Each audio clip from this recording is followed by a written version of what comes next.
Mr. Treasurer, board members, thank you. I'm Chuck Stone, Director of Operations for the State Employees Association of North Carolina.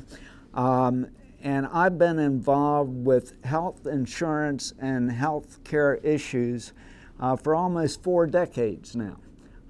Having worked on my Master's in Public Health Administration from UNC Chapel Hill, hosted by East Carolina University on their campus, and having also served as a member of the Board of Trustees from 1986 to 1992. So I've had an opportunity during that time to observe various changes and the many problems and challenges that we face in the state health plan. And I've heard not only does SEANC represent 50,000 state employees, my daughter's school teacher, and I've heard from both state employees and school teachers on the health plan during that time.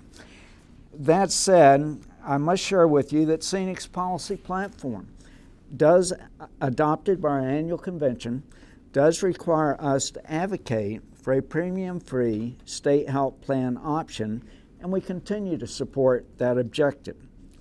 That said, I would like to say thank you to the Treasurer, the state health plan staff, for the stakeholders meeting that we had last week.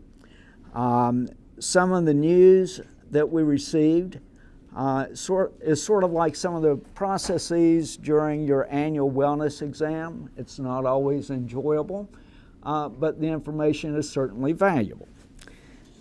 Now, I want to make the point, neither the Treasurer nor state employees or the plan members are responsible for the mess that has been inherited. That needs to be made clear to everyone. Promises were made by both the executive and the legislative branches of the state of North Carolina over a period of decades. And it is our belief that the citizens of this state value the state motto, to be rather than to seem. And so there is an obligation to honor that principle. State health plan reserves have been raided in the past for emergency relief, thus adding to the unfunded promises that were made to state employees. Benefits have been reduced and slashed, costing members more out of pocket at the same time that most have failed to receive meaningful pay raises. That's the background that we have today. Now, SEANC can concur with the following proposals before you today. Simplifying the plan. This plan is too complex and it definitely needs to be simplified.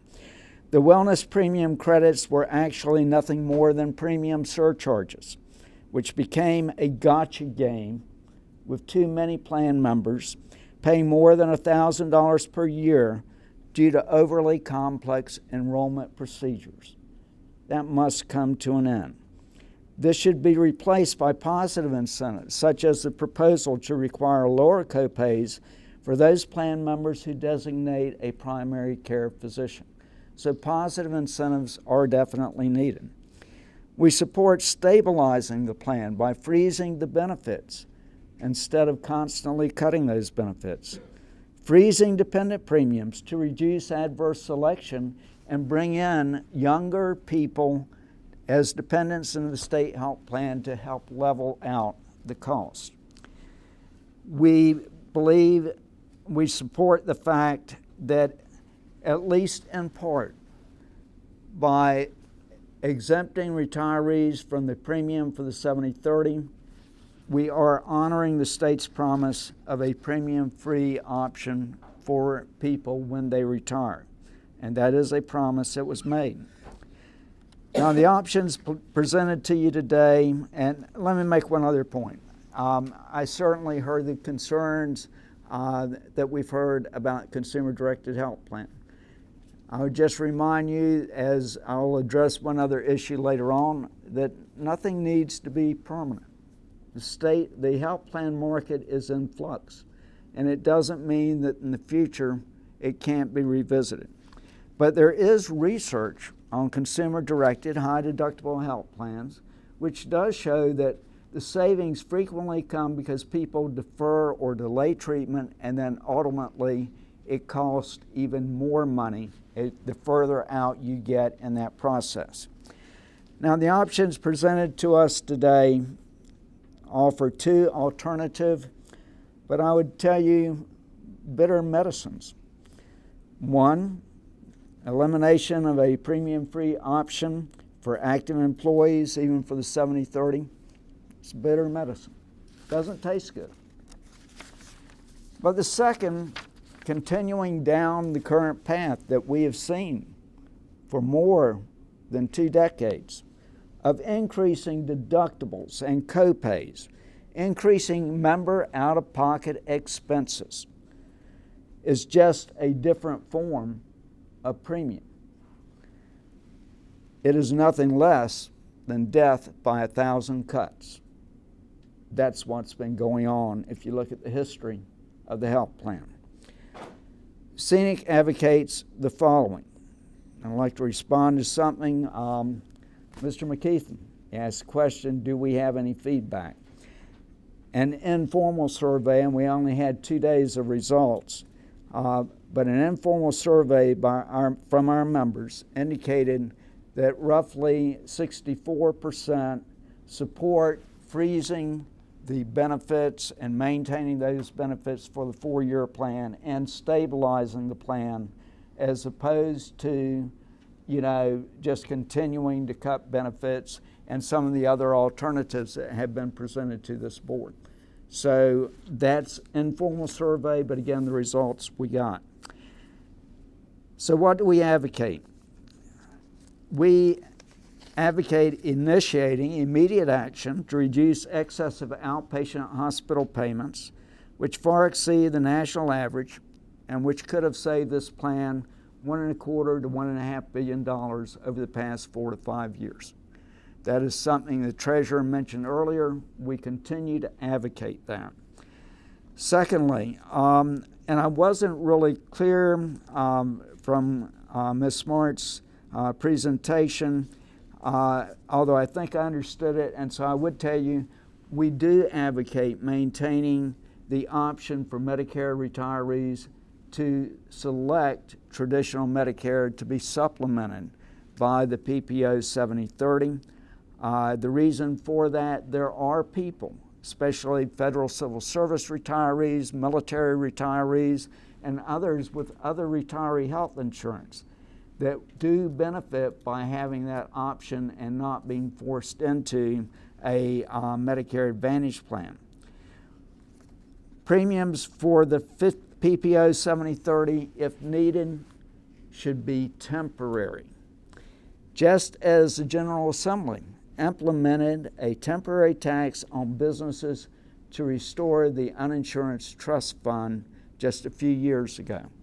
That was a temporary tax on businesses. We now advocate the same thing. If premiums are going to be put on the 70-30 PPO option, we suggest this be temporary.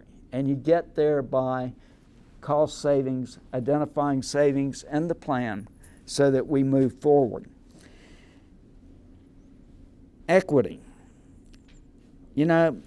All active health plan members under this proposal are going to be faced with this $25 monthly premium, assuming that's what we enact. And given that, it's not just teacher assistants that are low-paid state employees. State employees don't even have a pay plan, unlike teachers. And they have actually received lower dollar amounts, lower percentage amounts. And as a result, we need to look at equity. If all plan members are going to be paying the premium, we need an equitable share in pay raises so that all people can afford to pay those premiums. Finally, the North Carolina State Health Plan should become a model for an efficient health plan which benefits both taxpayers and state employees.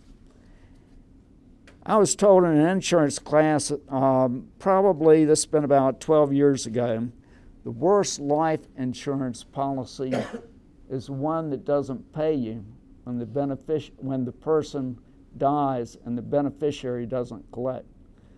Well, the worst health insurance plan is one that won't pay for your medical care when you're sick and you need medical treatment.